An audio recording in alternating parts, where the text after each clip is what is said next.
Homeowners, beware. Canadian banks may soon force you to requalify your mortgage at the end of every term.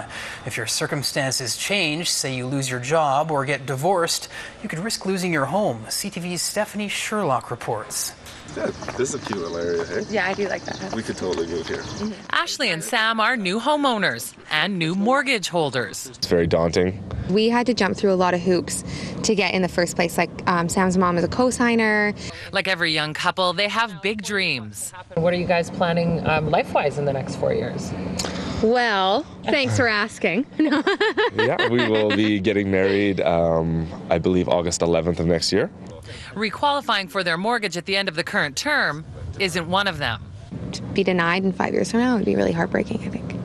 The body that regulates our banks has released draft guidelines on residential mortgage underwriting. The banks are going to start to look at having to requalify somebody at their renewal date. In other words, check their credit, confirm their income and employment again, confirmation of debt servicing calculation.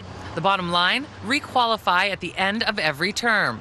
In a market like South Vancouver Island, where home prices are high compared to most communities across Canada, having to requalify for that hard-fought mortgage could turn the dream of home ownership into a nightmare. It's pretty hard to get financing and to afford our high prices in Victoria. That's just one challenge realtors face. It's tough. Banks have tightened up a lot in the last few years. Under the new plan, if you lose your job, change jobs, get divorced, have a baby, get injured, even if you've never missed a payment, you risk losing your home. Well, it scares me as a professional realtor because there's a lot of buyers that I have, first-time buyers that I work with, that are going to be in a bad situation.